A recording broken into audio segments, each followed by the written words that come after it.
Mateo 3:17. Muy bien.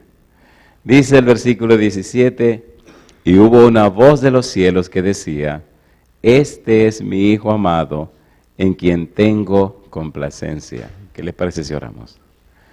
Querido Padre Celestial, gracias, muchísimas gracias por las bendiciones que ha derramado sobre nosotros y gracias por los ángeles que nos acompañan. Gracias, Dios, por la vida y la salud que nos concede. Y gracias por la gran oportunidad de reunirnos en este lugar para estudiar su palabra. Señor, gracias por el ministerio de Jesús en nuestro favor.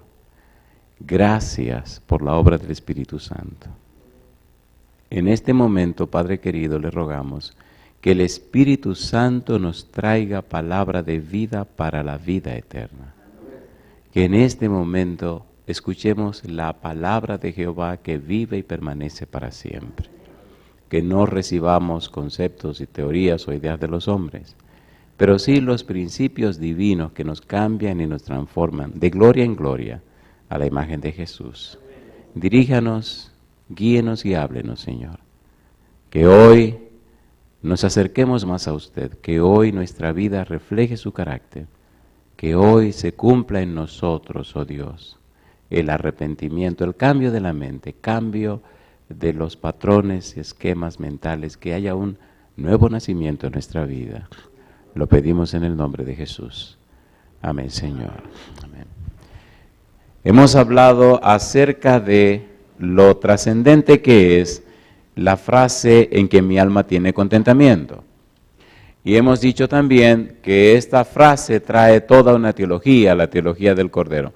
Es más, toda la teología o toda la ciencia de la salvación, pudiéramos decir, se resume en esa frase, en que mi alma toma contentamiento.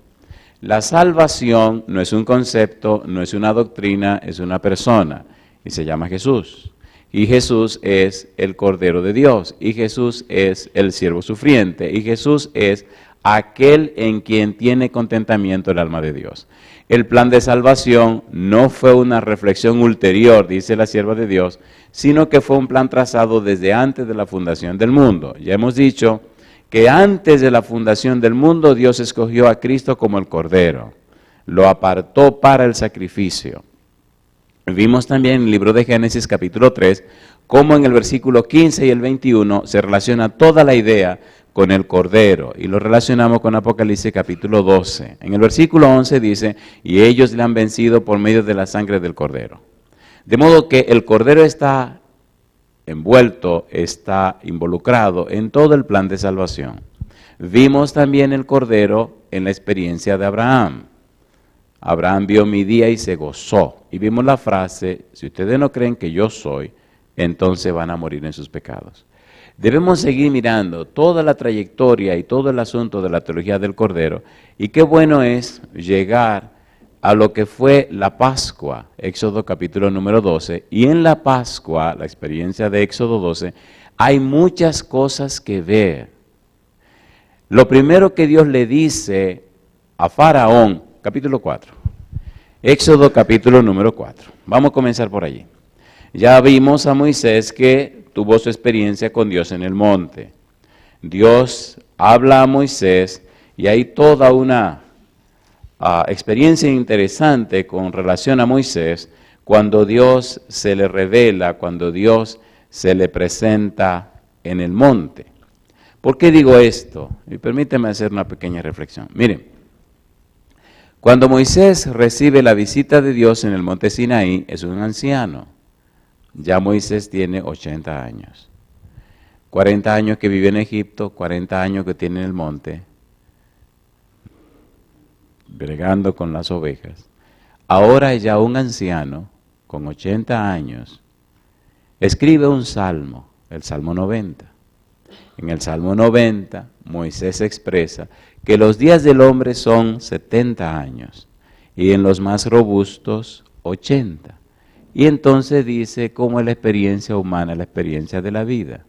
El anciano Moisés piensa que le quedan días, y por eso le dice a Dios, enséñanos de tal manera a contar nuestros días que traigamos al corazón sabiduría.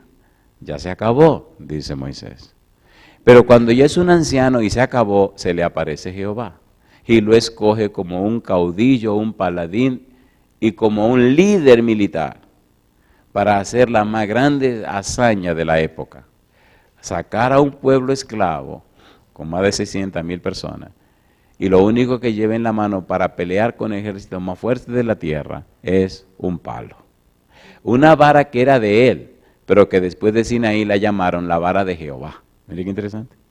Así que con un palo en la mano, bajó del monte al más poderoso reino que había en esa época y lo venció, liberando a toda una nación. Pero es bueno saber y entender que en el diálogo de Dios con Moisés aparecen detalles que usted debe tomar en cuenta antes de ver el Cordero Pascual. Porque si usted no toma en cuenta estos detalles, posiblemente se quede flotando por arriba. Hay que ver abajo el propósito y qué es lo que Dios quería hacer y a qué Dios envió a Moisés y cuál es el plan y el propósito específico de la liberación. La justicia de Dios se muestra de dos formas. Número uno, la justicia de Dios se muestra punitiva, castigadora y destructora contra aquellos que dañan a su pueblo. Sin embargo, esa misma justicia que acaba y destruye, salva, redime y liberta. Y allí vemos todo el cuadro en la experiencia de la liberación del pueblo judío de la nación egipcia. Pero usted tiene que tener los ojos bien abiertos para poder ver los detalles. Y justamente una de las cosas que quiero hacer. En el capítulo número 4, entonces, descubrimos algunos detalles que son importantísimos. Versículo 22. Capítulo 4, versículo 22, dice Dios, y dirás a Faraón, Jehová ha dicho así, Israel es mi hijo, mi primogénito. Ya te he dicho que dejes ir a mi hijo para que me sirva, mas no has querido dejarlo ir. He aquí, yo voy a matar a tu hijo, tu primogénito. Aunque esta es la primera advertencia que Dios hace, no es lo primero que Dios realiza. Todo lo contrario. Primero Dios hace 10 maravillas antes de matar los primogénitos en Egipto. ¿Qué significa esto? Ustedes recuerdan todos los milagros que Dios hizo. ¿Lo recuerdan o no lo recuerdan? Y fue la última prueba, lo último que ocurrió, precisamente la noche de la Pascua, precisamente la noche de la liberación, precisamente la noche cuando se preparó el cordero y se pintaron los dinteles de la puerta con la sangre. Recuerde que ese cordero representa a Jesús y recuerde que la liberación del pueblo judío de la esclavitud egipcia es sinónimo de la liberación de los seres humanos de la esclavitud del pecado. Y todo por el sacrificio del cordero y todo por la sangre de Cristo Jesús. Pero hay otros detalles interesantes y algunos los encontramos en el capítulo número 3. Veamos estos detalles antes de entrar en lo que debemos estudiar.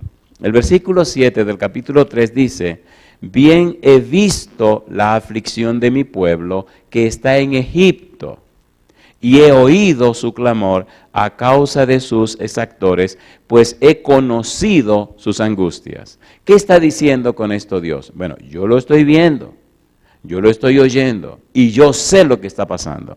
Esto nos hace entender a nosotros que no estamos ausentes del conocimiento de Dios. Hay un detalle curioso en la vida de los seres humanos, y es que los seres humanos quieren vivir como si fueran dioses, haciendo lo que les da la gana. Y así no funciona. A pesar de que Dios sabe y de que Dios ve, hay reglas, hay detalles para que las cosas ocurran. Usted o vive como Satanás dice, como le da la gana, como si fuera un Dios, o usted acepta la dirección divina. ¿Recuerdan la historia del pueblo de Israel? ¿Se acuerdan o no se acuerdan? Cuando el pueblo decidía hacer como Jehová decía, Dios los bendecía, los protegía y los cuidaba. Pero cuando el pueblo quería hacer como le diera la gana, entonces le venían las desgracias y los problemas. Satanás sabe que si usted se somete a Dios y usted acepta a Dios y hace como Dios dice, no hay diablo que pueda contra usted. Santiago dice, someteos pues a Dios, resistid al diablo y de vosotros huirá. Pero ¿qué es lo que nosotros hacemos? Nos sometemos a nosotros mismos, que significa someterse a Satanás, y resistimos a Dios. ¿Sí o no? ¿Es así o no es así? Es más, seamos honestos, aún conscientes de las cosas que deberíamos hacer, como que nos cuesta hacerla. Y esa es la tragedia humana.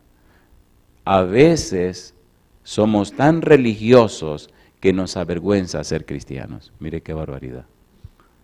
Mire qué barbaridad. Y voy a repetir eso y lo voy a aclarar porque veo algunas caras como, ¿qué será eso? Hay personas que no quieren verse tan santas para no sentirse distintas al grupo que les rodea. Y usted está perdiendo su tiempo entonces. Sin santidad, nadie verá a Dios. Un poquito mundano, un poquito cristiano, déjese de tontería. O está con Cristo o está contra Cristo. Y es un secularismo religioso espantoso que está acabando con la vida cristiana y está matando la fe de la mayoría de la gente que quiere creer, pero usted no le permite creer. Ustedes recuerdan cuando Jesús bajó del monte de la transfiguración. Recuerda que cuando llegó al valle había un papá que había traído un hijo endemoniado y los discípulos no lo pudieron ayudar. Pero espere, ¿no le había dicho Cristo a ellos que sacaran demonios, que echaran fuera demonios, que hicieran milagros? ¿Le había dicho o no le había dicho? ¿No recuerda usted en el capítulo del Evangelio según San Lucas que vinieron diciendo que habían echado fuera demonios y habían hecho maravillas y milagros? ¿Por qué ahí no pudieron?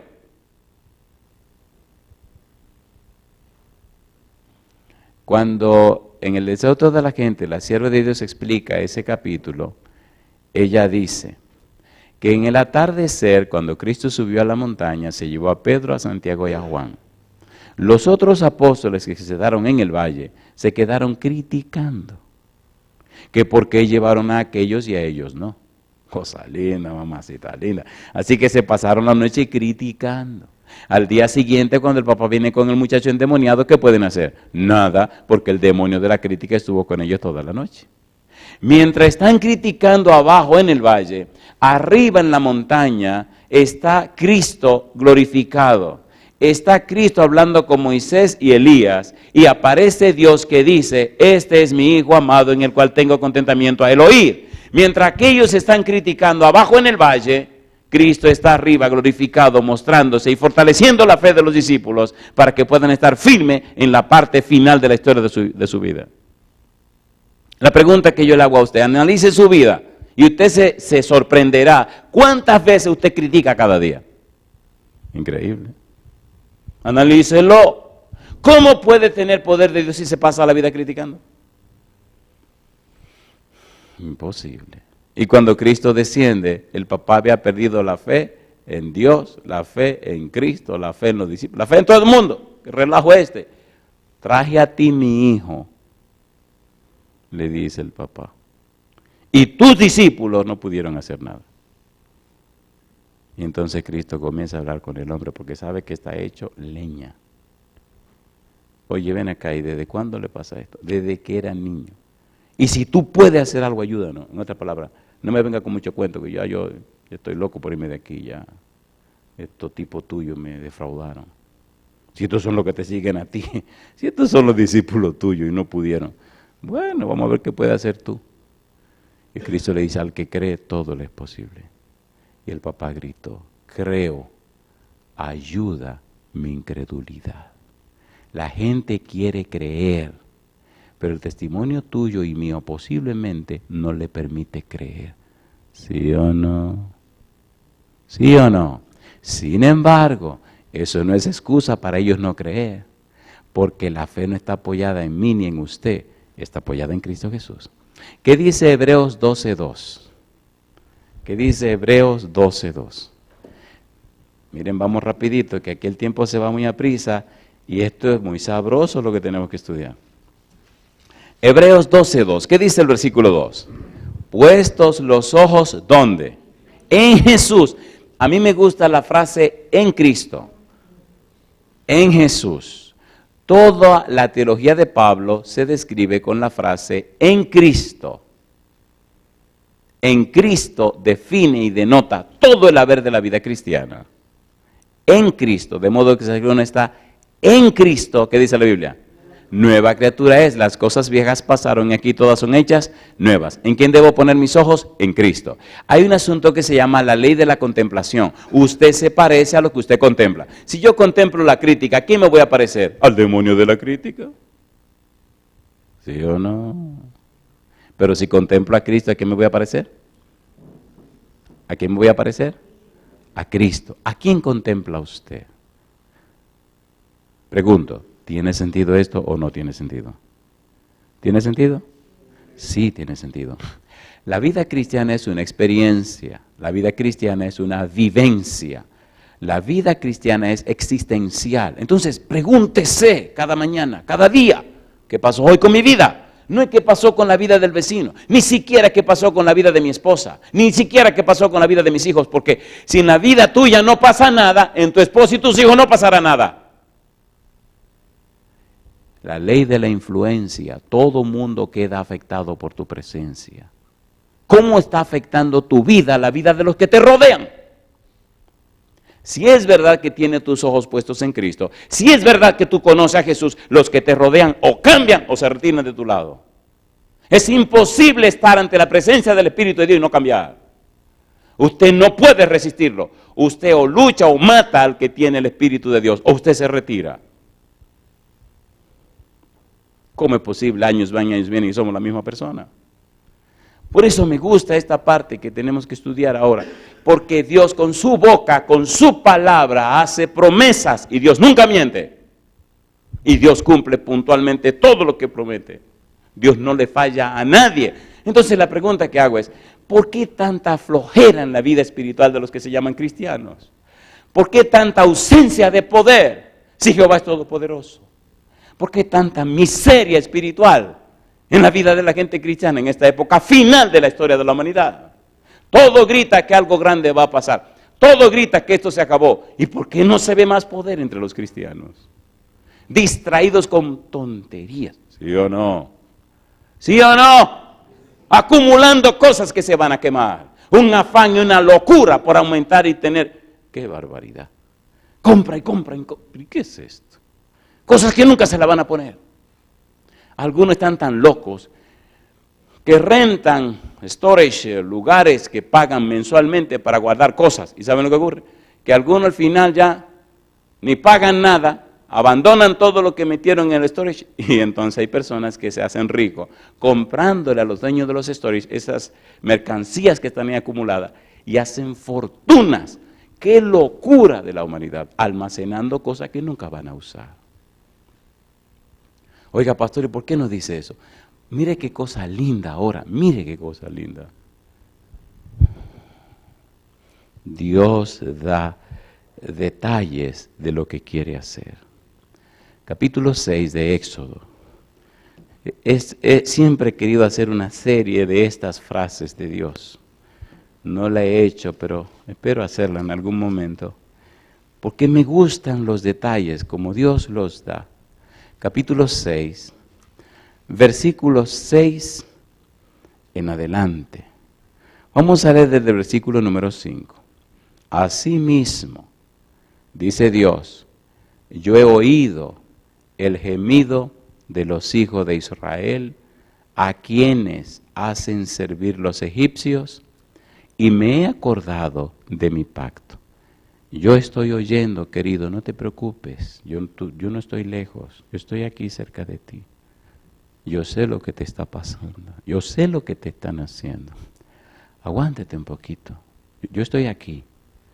Versículo número 6. Por tanto, dirás a los hijos de Israel, yo soy Jehová. Y ahora, por favor, mire usted, analice usted cada vez que aparece esta partícula, yo os. Y entonces Dios da detalles. Pastor, ¿qué significa eso? Significa que Dios estaba pendiente de su pueblo esclavo en Egipto. Significa que había toda una agenda. Y significa que Dios anuncia anticipadamente lo que hará en beneficio de su pueblo. Y si lo hizo por Israel para sacarlo de la esclavitud de Egipto, lo hará por ti y por mí para sacarnos de la esclavitud del pecado. ¿Tiene sentido o no tiene sentido? Mire por favor qué cosa linda, versículo 6. Por tanto dirás a los hijos de Israel, yo soy Jehová, y yo os sacaré de debajo de las tareas pesadas de Egipto. ¿Lo promete o no lo promete? ¿Lo promete Dios? He visto personas a quien Dios ha librado de las drogas, del alcoholismo, ha librado de la promiscuidad sexual, ha librado de todas esas basuras que el diablo tiene. He podido tener experiencia y ver a personas que al conocer la palabra de Dios, al conocer el Evangelio, el poder del Espíritu de Dios los ha liberado de la esclavitud de esas tonterías. Número 2. Sigue diciendo el Señor, y os libraré de su servidumbre, y os redimiré con brazo extendido y con juicios grandes, y os tomaré por mi pueblo, y seré vuestro Dios, y vosotros sabréis que yo soy Jehová vuestro Dios, que os sacó de debajo de las tareas pesadas de Egipto, y os meteré en la tierra por la cual alcé mi mano, jurando que la daría a Abraham, a Isaac y a Jacob, y yo os la daré por heredad. ¿Quién firma? Yo, Jehová. Alabado sea el nombre de Dios. Yo le hago una pregunta. ¿Cómo hace usted a Dios mentiroso? Si Dios le promete algo, ¿le cumple o no le cumple? ¿Le cumple o no le cumple? Entonces explíqueme por qué tanta pobreza espiritual en lo que se llaman cristianos. ¿Por qué tanta mezquindad? ¿Por qué una vida tan pobre y tan vergonzosa? ¿Ya mintió Dios? ¿Miente Dios? No, jamás. Prometió y cumplió. ¿Cumplió Dios paso a paso todo lo que dijo aquí con el pueblo judío? ¿Lo cumplió o no lo cumplió? Claro que sí. Lo bueno de Dios es que Dios no te manda, Dios va contigo. Cuando Dios te pide que le haga una misión, que cumpla una misión, Él no te deja solo, Él va contigo. Le dijo a Moisés, y yo iré contigo. Y vino con Moisés, y arregló a todo lo que había que arreglar, y se llevó a su pueblo. Pienso que estamos preparados para entrar en la belleza de la Pascua. Capítulo 12, Éxodo, aquí comienza Dios a dar los detalles. Ya Moisés llegó a Egipto, ya Moisés se enfrentó con Faraón, ya Moisés hizo maravillas y milagros unas tras otras, y ahora llega la parte final. Jehová dice, prepárense porque hay una fiesta que instaurar, versículo 1, y comienza a explicarle a Moisés. Éxodo capítulo 12, versículo 1 al 3, dice el 1. Habló Jehová a Moisés y a Aarón en la tierra de Egipto, diciendo, este mes os será principio de los meses, para vosotros será este el primero en los meses del año. Hablad a toda la congregación de Israel, diciendo, en el 10 de este mes, tómese cada uno un cordero según las familias de los padres, un cordero por familia. Dios está instaurando una fiesta, Dios está preparando un programa, y todo este programa tiene que ver con algo más grande. Es un símbolo para enfrentarse con una realidad. Dios está estableciendo una fiesta que le dirá a los judíos y a todo su pueblo lo que Dios haría en una dimensión más amplia. Este corderito que ustedes van a escoger es un símbolo de mi hijo que irá, porque es el cordero que yo aparté para resolver el problema del pecado. Recuerde que el problema del pecado no solo afectó la tierra, recuerde que el problema del pecado afectó el cielo. Recuerde que el problema del pecado afectó todo el universo. Es un conflicto cósmico. Lo bueno de ser cristiano es que usted es protagonista en un problema que es la película del universo. Todos los seres celestiales están pendientes del drama que se desarrolla en la tierra. ¿Es así o no es así? ¿Es así o no es así? ¿Qué Silvestre Stallone y Silvestre Stallone? Nosotros somos los verdaderos actores y actrices de un drama vivo, porque cuando usted se levanta en la mañana y no tiene trabajo, no tiene trabajo. Cuando se levanta en la mañana y no tiene comida, no tiene comida. Es una cuestión de un papel. Cuando los chiquitos gritan y no hay leche, compadre. Y entonces, vamos a ver qué pasa en la película. Y los tipos de allá arriba mirando su película en vivo, una película de carne y hueso, una película de relajo, ¿eh? Y ahí mirando y contemplando. Mira lo que dice 1 de Pedro 1:12. Disculpen, pero la Biblia es sabrosa. Si usted la sabe ver, usted se enamora de este libro, mire, y no lo suelta jamás. 1 de Pedro 1:12. Mire qué cosa rica.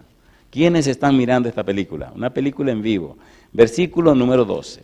1 de Pedro 1:12 dice, a estos se les reveló, a los profetas, que no para sí mismos, sino para nosotros administraban las cosas que ahora os son anunciadas por los que os han predicado el Evangelio por el Espíritu Santo enviado del cielo. Y dice ahora, cosas en las cuales, ¿qué dice? Anhelan mirar los ángeles. Los ángeles están pendientes de la tierra. Los seres de otro mundo están pendientes de la tierra. Todo el universo está pendiente de la tierra. 1 Corintios 4:9, eso es lo que dice. ¿Y pendiente de qué? ¿Y ahora qué es lo que viene? ¿Y ahora qué es lo que va a pasar? Y se imagina usted en medio de ese drama. Y cuando ya todo esto termine y nos vayamos al cielo y vengan gente de todos esos mundos a conocernos, porque nosotros vamos a ser ¿me entiendes? Los hijos de papi y mami, porque vamos a vivir en la casa de papá. Todo el mundo tiene donde vivir, pero nosotros vamos a vivir en la casa del dueño del asunto. Y nos pregunten, qué rico es irse por todos esos mundos a explicar el maravilloso plan de salvación. ¿Me están entendiendo? Señores, no es una cuestión tan mercenaria de me salvé y se acabó. ¡Abre esa mente!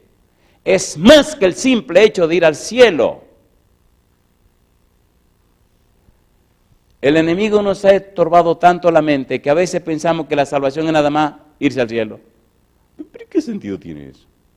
Es más que eso. Por eso el cielo se empieza a vivir en la tierra. ¿O no? ¿Sí o no? A ver si pueden entender este pensamiento de Colosenses, capítulo 3, versículo 1 al 3. Por eso la mente es tan importante.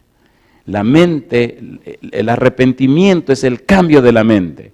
Si usted es una persona arrepentida, su mente ha cambiado. Si usted es una persona arrepentida, sus patrones mentales han cambiado. Si usted es una persona arrepentida, sus esquemas mentales han cambiado. Si usted es una persona arrepentida, sus estructuras mentales han cambiado. Si usted no es una persona arrepentida, usted es la misma persona.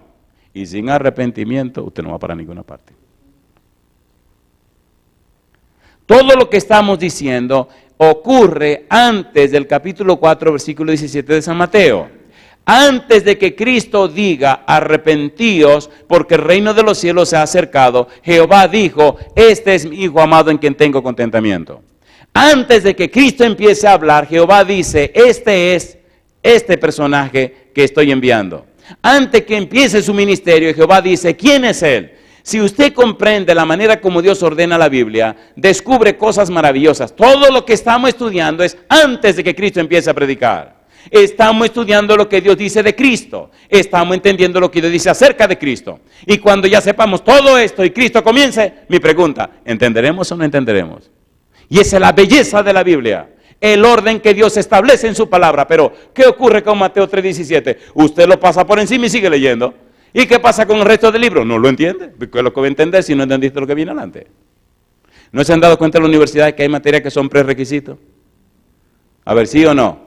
Si no hace esa materia primero, no le dan la otra. Entonces, eso es lo que estamos haciendo. Antes de ver lo que Cristo dice como arrepentíos, estamos entendiendo que fue lo que Dios quiso decir. Pero lo interesante es que cuando terminemos y entremos a estudiar a Jesús y ver lo que Jesús dice, no vamos a reír. Pero ya todo esto fue lo que dijo Jehová. Precisamente, Jehová lo dijo primero porque Pablo dice en Hebreos capítulo 1, que Dios, habiendo hablado de muchas maneras y de diferentes formas a los padres anteriores por los profetas, ahora nos ha hablado por el Hijo, pero ya Dios te lo dijo. Si ya Dios te lo dijo y el Hijo te lo repite y los apóstoles te lo repiten, te lo están diciendo 3 veces. ¿Sí o no? El primero que lo dice es Dios a través de Él mismo. El segundo que lo dice es Dios a través de Jesús. Y el tercero que lo dice es Dios a través de los discípulos. Siempre Dios.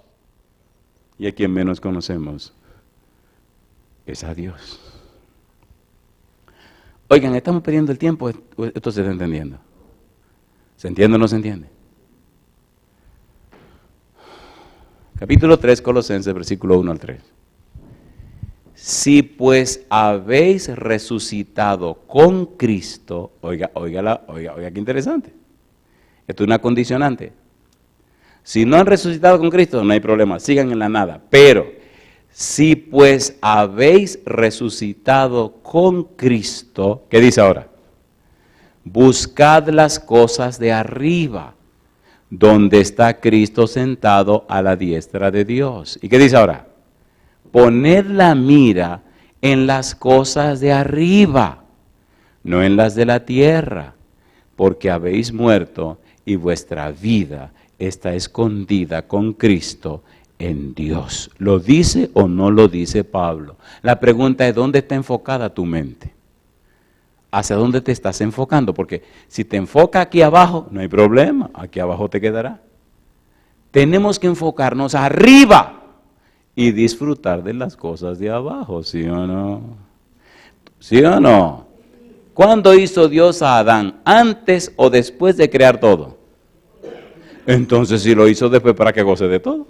¿Cuánto le entregó Dios a Adán de lo que había en la tierra? Entonces, disfrute la vida. ¿No se han dado cuenta que la gente vive guardando las cosas buenas para después y el después nunca llega? Oí un poema de un señor que estaba escribiendo y describiendo la experiencia con su esposa. Y él empezaba a decir en su poema la cantidad de cosas que había regalado, le había comprado a su esposa. Y las cosas que su esposa compraba y la dejaba para usarla después.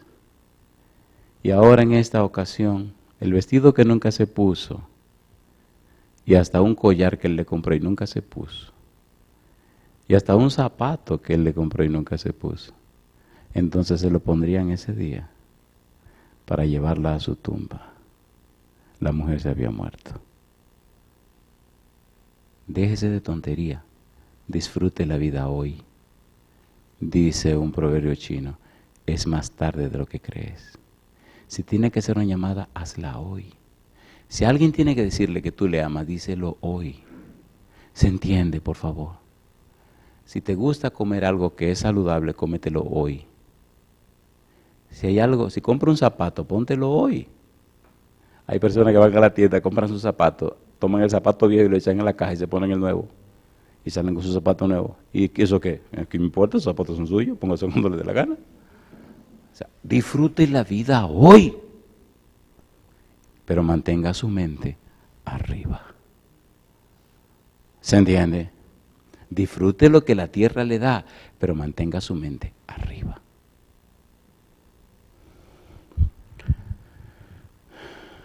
Éxodo capítulo número 12. ¿Qué cosa, Éxodo capítulo 12. En esto de la Pascua hay un asunto tan profundo, tan hermoso. Versículos 5 al 7. Dice el 5.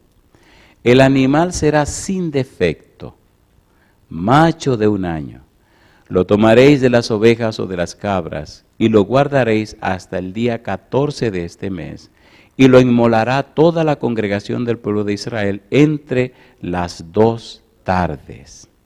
Me gustan estos detalles. Versículo 13, dice el verso 13, y la sangre os será por señal en las casas donde vosotros estéis. Y veré la sangre y pasaré de vosotros, y no habrá en vosotros plaga de mortandad cuando hiera la tierra de Egipto. Dice el versículo 14, y este día os será en memoria y lo celebraréis como fiesta solemne para Jehová durante vuestras generaciones. Por estatuto perpetuo lo celebraréis. Versículo 22.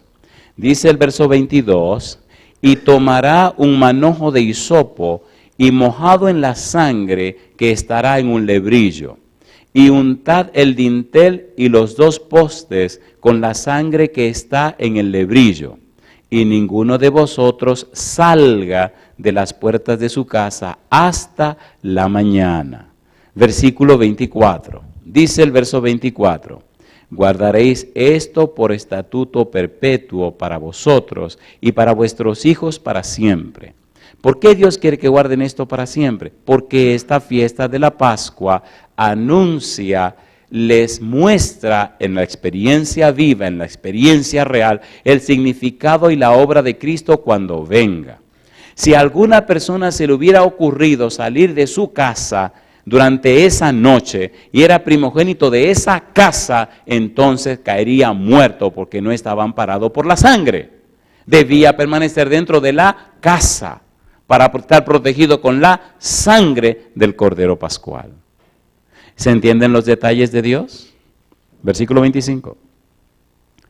Y cuando entréis en la tierra que Jehová os dará, como prometió, guardaréis este rito. Y cuando os dijeren vuestros hijos, ¿qué es este rito vuestro?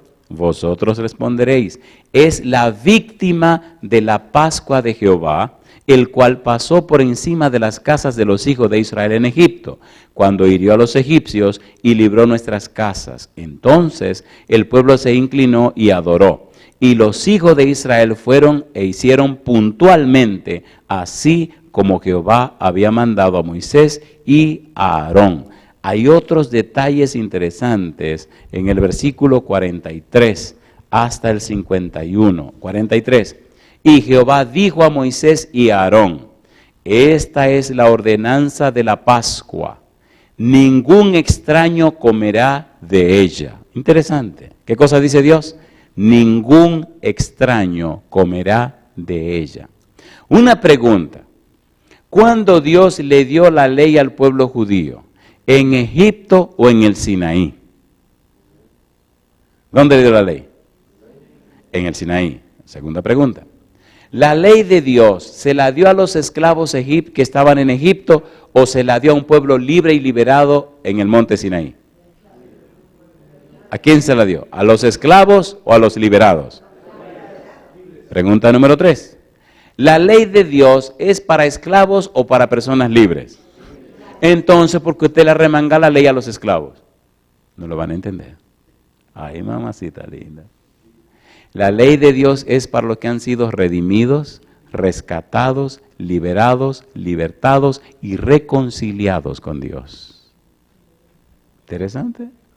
Apréndase esa. Porque cuando usted le remanga la ley, entonces se ofenden y se molestan. Pero cuando las personas son tocadas por el Espíritu, se gozan en obedecer a Dios. ¿Es así o no es así? La ley, el cumplimiento de ella, la obediencia a ella, siempre será por amor a lo que Dios ha hecho. ¿Por qué Dios le dio la ley en Sinaí? Porque lo había liberado de la esclavitud. Ahora Dios había producido maravillas para engendrar en ellos amor, y el amor produce una obediencia genuina. ¿Sí o no? Si me amáis. Pastor, ¿y esto qué tiene que ver con la Pascua? Tiene que ver todo. Dios ganó el derecho a nosotros con la muerte de Cristo en la cruz del Calvario. Ganó el derecho de poner en nosotros su Espíritu porque Cristo murió en la cruz del Calvario. Ganó el derecho de cambiarnos y transformarnos porque Cristo murió en la cruz del Calvario. Ganó el derecho de darnos una nueva simiente porque Cristo murió en la cruz del Calvario. Y esa nueva simiente guiada por el Espíritu nos hace ser obedientes y fieles, no por nuestras fuerzas, sino por la gracia de Dios. Y entonces, Filipenses 2:13, Dios produce en nosotros el querer como el hacer por su buena voluntad. ¿Se relaciona o no se relaciona todo? No hay excusa para tener vidas cristianas tan pobres. El cielo entero se derramó para tener vidas cristianas poderosas. Pero necesitamos entender el plan que Dios trazó.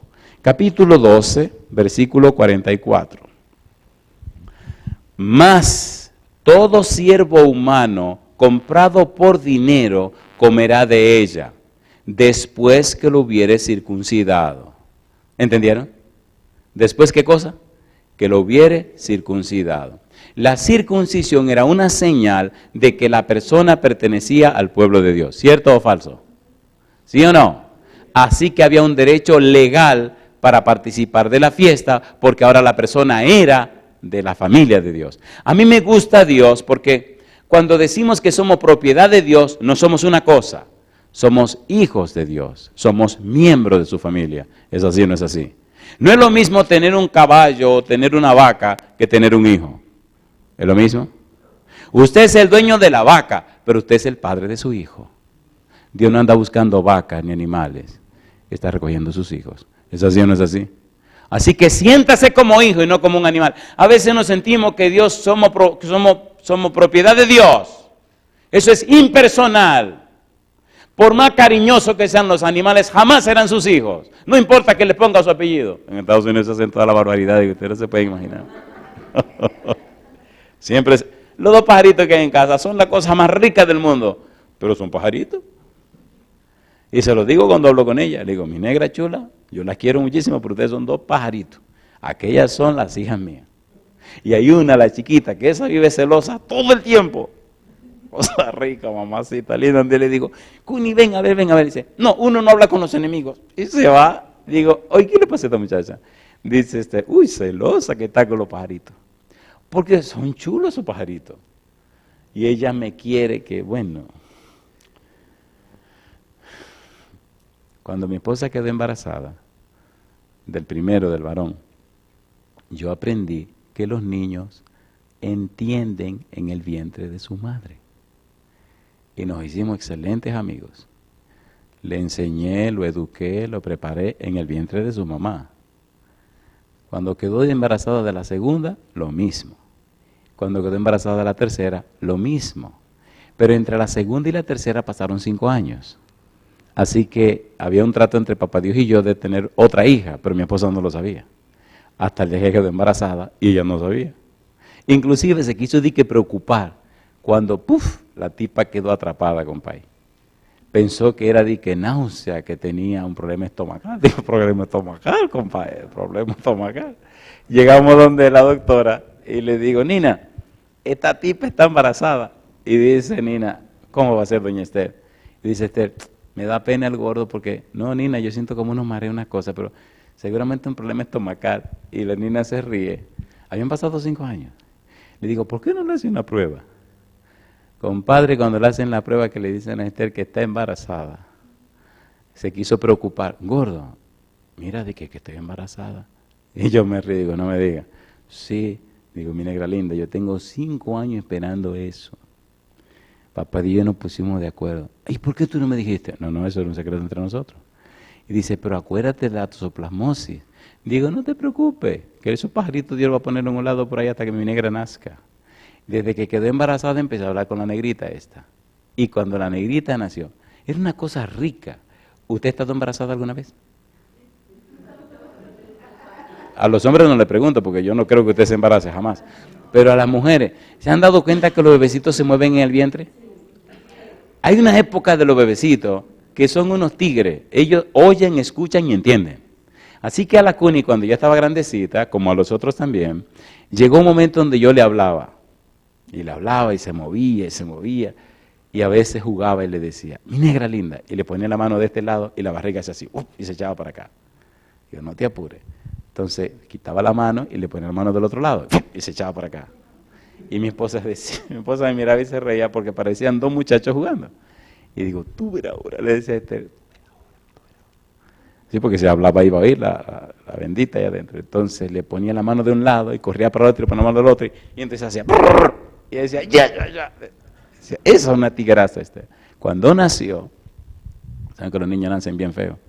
Cuando nació, estamos afuera en el pasillo.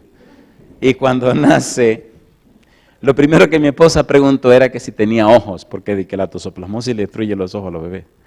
Cuando nació, que saca esta morenita, la limpian, se le enseñan a la mamá, y de una vez le dice, ¿tiene ojos? Sí, tiene unos ojos preciosos. Enséñensela a su papá que está allá afuera. Bueno, fue la única que yo no estuve dentro con mi esposa para nacer, porque en la sala de preparto un reguero de mujeres, y para evitar problemas, estaban todas las mujeres juntas, mejor dejan a los esposos afuera. Y cuando viene una enfermera con la chiquita en la mano, se para en el pasillo, abre la puerta y sale al pasillo afuera. Y están todos ahí mirando. Y yo estoy pegado hacia la pared mirando, esperando que el asunto ocurra.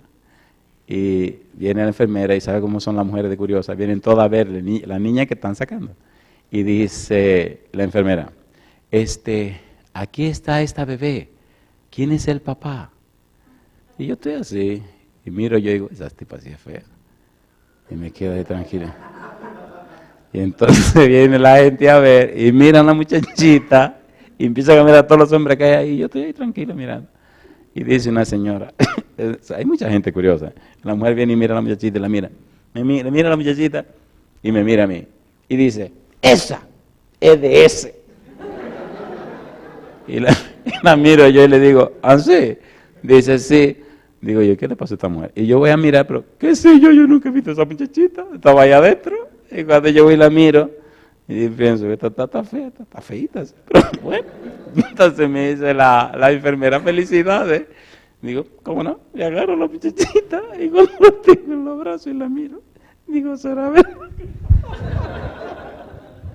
Cuando la cuña diga esto, se va a armar el pleito en mi casa. Cuando veo a esta muchachita con esta cara tan fea, le digo yo, ¿será verdad que será esta la muchachita? Y entonces digo, dame ver si es verdad. Porque no conocíamos, hablábamos y le digo yo, amor mío, linda mía, chula mía. Y abre los ojos. Y me mira, digo, ¿oh, verdad que está ahí? Digo, mi negra linda. Y abre los ojos y me mira. Y me mira, digo, cosas ricas, ya nos conocemos. Y me mira, y me mira. Y me mira, abre los ojitos y la abrazo y la aprieto. Y sigo con los, porque tenía los ojos cerrados, no había abierto los ojos. Y me miraba, y me miraba, y me miraba, y me miraba como, ¡wow! ¡Qué rico! Mamacita linda. Y al rato estaba dándole su leche. Y de ahí en adelante, compadre, es unos celos y una cosa que olvídese, olvídese, olvídese. Yo le pregunto, ¿y si eso es una niña con un papá? ¿Cómo no deberíamos ser nosotros con Dios? Ustedes me están entendiendo. Esa morenita me quiere. En casa había un problema cuando estaban todos pequeños. Yo me iba de viaje y todos se enfermaban. Yo me iba hoy y al otro día me llamaba Esther, gordo, que ahí está Tito con fiebre, la nena se le dañó la garganta, todo el mundo se enfermaba. Y esta chiquita nada más se la pasaba. ¿Y cuándo viene papi? Y se paraba todos los días en la puerta a mirar. Mami, ¿pero cuándo es que papi viene? Junio, una semana. Una vez me fui por 29 días. Y eso yo mejor no se lo cuento. Vamos a seguir con esta cuestión del sermón. Pero ¿verdad que me están entendiendo? Pero si así somos los humanos, ¿por qué somos tan descuidados con Dios? Le gusta a los padres que los hijos vengan y lo miman y le digan que los quieren. ¿Le gusta a los padres eso o no le gusta? Entonces vaya donde Dios cada mañana y dígale, Señor, yo lo quiero mucho. Déjese de esa pedidera, por Dios. Vaya y sencillamente dígale, Señor, yo le amo tanto. Agradezco tanto las bendiciones que me ha dado. Pero lo más grande de mi vida no es lo que usted me ha dado, Señor. Lo más hermoso de mi vida es usted mismo. Yo lo amo, Señor. No importa que no me dé nada, yo lo amo a usted. ¿Alguna vez le ha dicho eso a Dios usted? Dios es una persona divina, no es una computadora. Y hasta a la computadora le decimos yo te amo, mire qué barbaridad. Sí, porque algunos le ponen I love you, my computer. Qué tontería, ¿eh? Ame a Dios. Ame a Dios. Y es lo que Él nos está diciendo con el asunto de la Pascua. Dice Dios, el extranjero y el jornalero no comerán de ella. Se comerá en una casa y no llevarás de aquella carne fuera de ella, ni quebraréis hueso suyo. Toda la congregación de Israel lo hará más. Mire qué lindo. Si algún extranjero morare contigo y quisiere celebrar la Pascua para Jehová, séale circuncidado todo varón, y entonces la celebrará y será como uno de vuestra nación. Pero ningún incircunciso comerá de ella. La misma ley será para el natural y para el extranjero que habitare entre vosotros. Así lo hicieron todos los hijos de Israel, como mandó Jehová a Moisés y a Aarón, Así lo hicieron. Y en aquel mismo día sacó Jehová a los hijos de Israel de la tierra de Egipto por sus ejércitos. Yo le pregunto a usted, ¿le gustaría a usted ese tipo de relación con Dios? ¿Sí o no? ¿Le gustaría ese tipo de relación? Toda esta fiesta de la Pascua no es más que una manera que Dios tiene o Dios hace para lograr esa relación estrecha con su pueblo. Mire usted ahora lo que dice Pablo en el libro de Hebreos capítulo 11, versículo 28. Cómo aquello era solo un símbolo de la verdadera realidad y de la gran realidad que es Cristo Jesús. Hebreos 11, 28. Dice el versículo 28, Hebreos 11, versículo 28. Por la fe, ¿qué cosa dice? Celebró la Pascua y la aspersión de la sangre, para que el que destruía a los primogénitos no los tocase a ellos. Moisés celebró la Pascua por la fe. Moisés celebró la Pascua por lo que Dios le dijo. Moisés sabía muy bien que algo vendría después, algo más glorioso que la simple fiesta. Y entonces Pablo responde a la inquietud. Primera de Corintios capítulo 5, versículo 7. Primera de Corintios capítulo 5, versículo 7 dice, limpiaos pues, ¿de qué cosa? De la vieja levadura, para que seáis nueva masa, sin levadura como sois, porque nuestra Pascua, ¿qué dice ahora? Que es Cristo, ya fue sacrificada por nosotros. Mi pregunta, ¿le gustaría a usted ser rescatado de la esclavitud del pecado, cambiado y transformado para ser un hijo, miembro de la familia de Dios? Ese es el punto. Cuando Dios saca a su pueblo de Egipto, lo lleva por el desierto, destruye el ejército de Faraón y los trae con él. Le había dicho a Moisés, y en este monte ustedes me servirán. Y cuando el pueblo llega al monte para encontrarse con Dios, cuando el pueblo viene a un encuentro con su Dios, las palabras que salen de la boca de Dios son tan tiernas, son tan limpias, son tan lindas, son tan interesantes, que es como un papá que dice, mi negro, oye cuáles son las reglas del juego. Terminemos con eso en Éxodo 19. Quiera Dios que hoy, en este día, usted decida aceptar la propuesta de Dios. Éxodo 19, mire qué cosa linda lo que Dios plantea. Llegan al monte y ahí en el monte Dios les dice, versículo número 4. Vosotros visteis, ¿qué cosa? Lo que hice a los egipcios y cómo os tomé sobre alas de águila y os he traído a mí.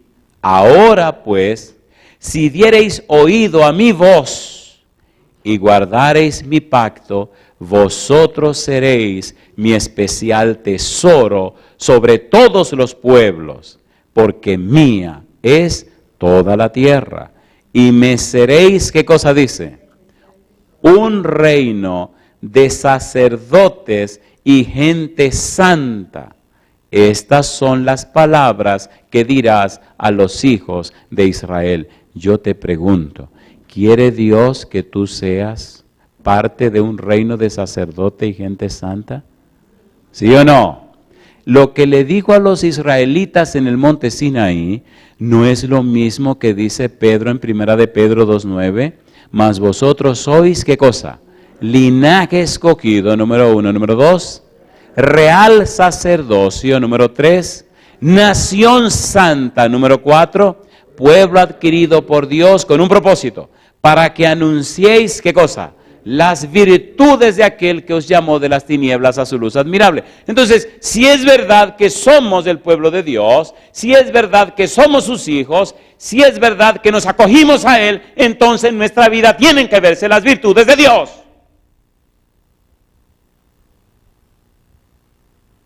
La gente que nos conoce, la gente que se relaciona con nosotros, tiene que percibir que no somos comunes ni corrientes. Tiene que comprender y entender que hay algo más allá de lo meramente humano que está en nosotros. Hasta los animales se dan cuenta.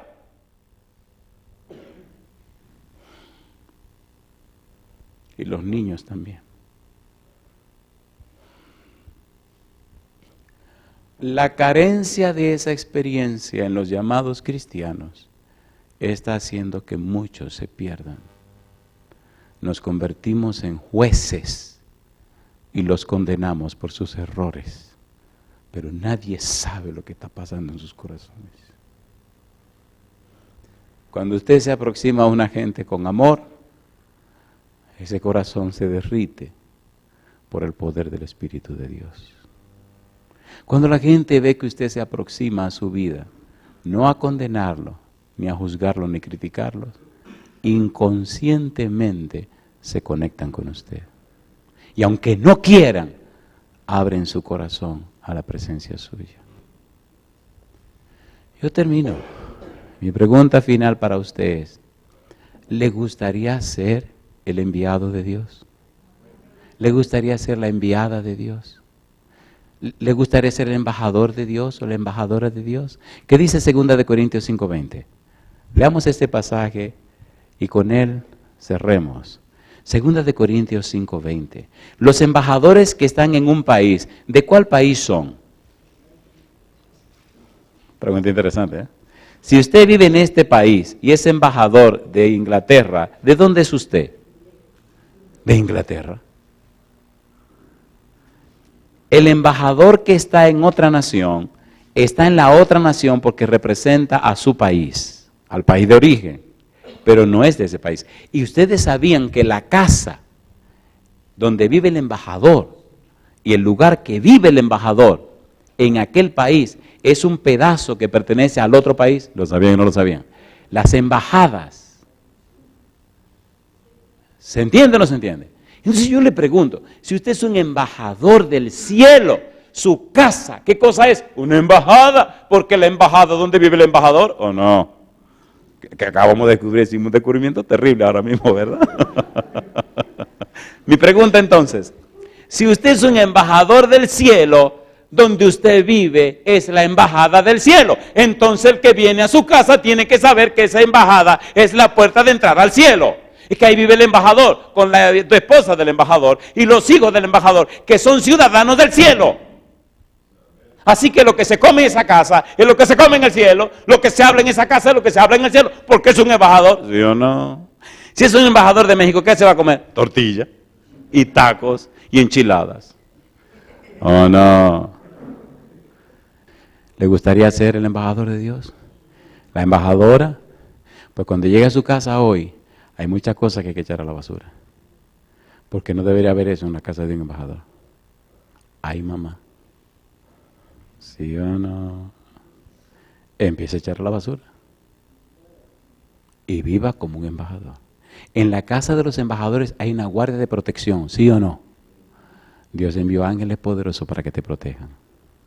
Pero ¿cómo le da cabida a demonios en la embajada del cielo? Con toda la basura que estás comprando y metiendo en tu casa. Termino con mi pregunta. ¿Usted decide hoy ser un embajador de Dios? ¿Una embajadora de Dios? ¿Templo del Espíritu Santo? Aunque haya que echar la basura a la mitad de las cosas que tiene en la casa. ¿Sí o no? Toda esa moiganga se va a quemar. Pero Cristo viene pronto para darnos el verdadero hogar, el hogar celestial. ¿Se atreve a ponerse en pie conmigo diciendo, quiero ser ese embajador o esa embajadora? Padre querido, gracias por el regalo de este nuevo día. Gracias por su palabra, Señor. Gracias por darnos a Jesús. Gracias por el Cordero de Dios. Hoy, colocados en pie, nosotros presentes y aquellos y aquellas que nos siguen en cualquier lugar del mundo, hemos decidido ser embajadores y embajadoras del Dios Altísimo. Allí habitarán los ángeles con nosotros. Allí morará el Espíritu Santo, allí morará usted, Señor Jehová. No en la casa, sino en nuestros corazones. Y usted hará de nosotros verdaderos hijos del Altísimo. Nos entregamos en sus manos en esta hora. Guíenos en el nombre de Jesús. Amén, Señor.